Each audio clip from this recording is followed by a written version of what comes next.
conception. Yeah, So. yeah. I think you'll see that Plato thinks about this in the Symposium too, as that we're not atemporal beings with a fixed set of features, but dynamic, developmental ones. And one of the things that we often think about love is that it's a developmental force, that it's actually, so that love isn't just like static, like two pictures falling in love with each other, but rather the love helps to transform for the better each of the two lovers. So the love of a good woman in the 19th century was thought to be crucial to all these reprobate men who would have gone to the dogs if they hadn't been loved by somebody wonderful. Changes them, right? And that's another thought that we often have, is that it's not just like A and B fixed identities fall in love, but there's a developmental thing. And then you brought up another point, which I think is crucial, and which we'll spend the rest of the semester, in a sense, trying to figure out, is what is this thing? So love yourself. What is the self that you're supposed to be loving? And that'd be another one. Who's the neighbor? How are we to think of that? So I agree, that's a crucial question. And I think that, notice that, this is the way I would put it. Which is the cart and which is the horse? Is it that our notion of the self is robust enough that it can teach us about love? Or is our notion of love robust enough that it can teach us about the self? It isn't given to us which direction we should be trying to do the explanation, and it might be that love has more to teach us about. So, yeah, did I see a hand? Oh, yeah, you kind of covered it with it. Okay, Yeah. okay, good, yeah.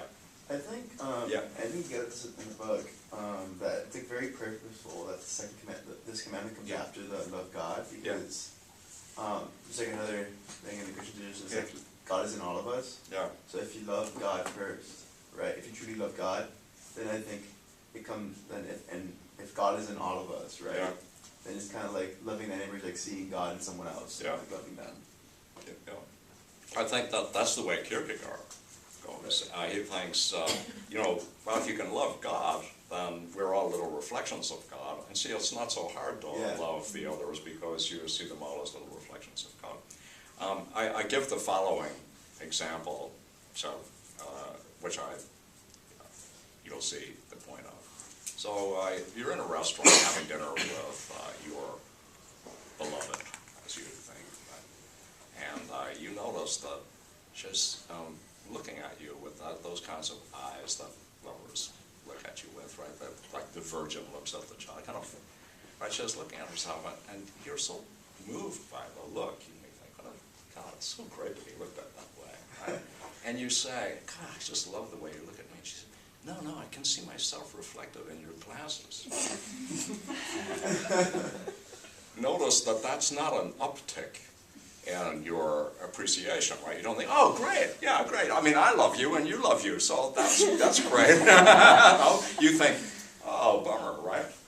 And that's part of the problem with the reflection story, right? Which is, if what I love about you is that something else is reflected in you, even if that something else is God, then there's a question of whether the love gets to the right thing, right? I mean, it certainly doesn't in the case where your beloved looks and says, no, I saw myself reflected in your glasses, right? Or as in some of those restaurants where there's a little mirror running along behind you and the person's looking at you is actually also able to look at themselves in the mirror. You can be deceived as to what they're enamored with. And you think, no, I mean, that doesn't seem right. When I think that I want to be loved for myself, I'm certainly not directly thinking, gee, I want to be loved for the reflection of God. And of course, notice that love your neighbor as yourself seems to be a different push in the commandments. But it isn't this. But look, you already love God. Yeah? So when you love yourself, you love God reflected in you. And so, love your neighbor as yourself should really be, love your neighbor as you love God, because it'd be much easier to tell the story that way, but that isn't the way the two commandments tell it. So it looks like there's a further, are you with me on the, okay. So let's go to the first commandment, since we've kind of found ourselves going into one. You should love God with your whole heart, soul, and mind.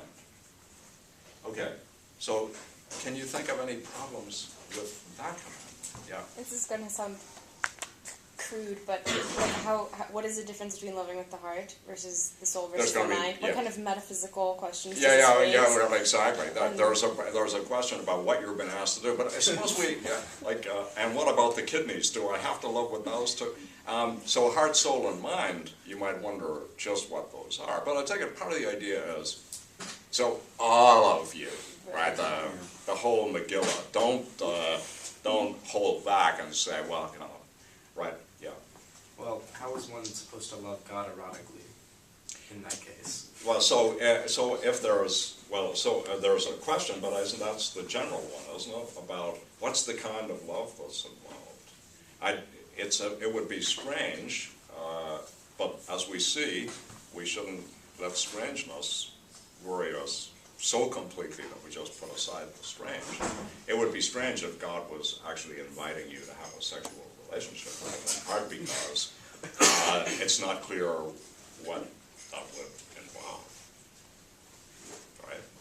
But you think, yeah, so why don't we give up on that? But lots of theologians have spent quite a bit of time, as you brought up in the beginning, thinking about how we should understand an erotic relationship with God, because the erotic is very broad, right?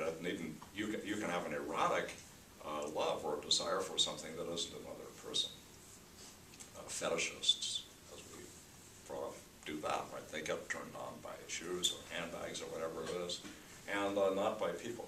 So we shouldn't rule out, right, that there could be a kind of an erotic relationship with something, even if that is not another embodied person.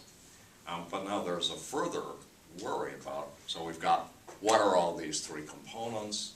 What is the nature of the love we're supposed to feel towards God? But there is a further fact. Maybe a way to put it would be, take the two commandments together and ask, is there a pressure from the fact that there are two of them?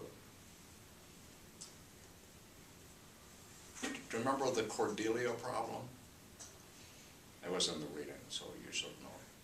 Go ahead. I mean, I don't know if this is Yeah. exactly what you're Yeah. asking, but it sounds just kind of like a circular metaphor itself. It's saying, love God Yeah. with everything that you have, Yeah. but God made man in his image, so Yeah. do you love your neighbor the same way that you Yeah. love God? Does it come first, and what does love mean? Because Yeah. neither can tell you what Yeah, action so is one, right. so one thing is we could, as you say, if we go in one direction with the thought that what we're to love in loving each other is a reflection of God, and what we're to love in loving ourselves is a reflection of God, then it can seem like a hall of mirrors. I agree. You think the thought should have been, we're all little reflections of God, so love God. And then the deal is done, right? Because you're going to love little, just as you like pictures of your beloved, you're going to like little pictures of the thing you love. And that's what we all are, so get with it. And that doesn't seem to be the way the commandments work, right? So the thought would be, and this is the Cordelia question, which I raise. So Cordelia says to when she's challenged by Lear at the beginning of Shakespeare's King Lear to say, how much do you love me? And Reagan and Goneril say they love him with their whole heart, soul, and mind, essentially, and everything else, too. And Cordelia says, how can the sisters are married, how can my sisters have husbands to say they love you all? I love you according to my bond. I love you the way a daughter should love a father. But when I marry, I will give my husband half my love, right?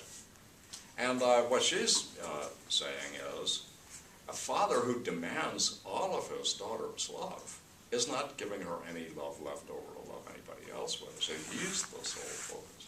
And you could think, God can sound like a father like that. He can sound like Lear, right? And say, give it all to me. And then the thought would be, what am I going to have left over to love myself with and to love And Freud, well, you'll see this on the handout that you should have today, but you will get on Wednesday, and I put it on Sakai. Freud says exactly this. He says, look, if you love everybody, your love's worthless. Love has scarcity value. And one of the things that's valuable about it is you don't give it to everybody. When you start giving it to everyone, it gets watered down, right? And it's not as full-bodied as the exclusive kind that you give to just one person. So, you know, it can sound that way, right? Okay, so we're that was good. I hope you continue to do this. I'm only going to say this once. It's not, I don't like the nag, and I don't want to be you. You really do have to do the reading. And it's not very much. It'll only be about 10 or 15 pages at a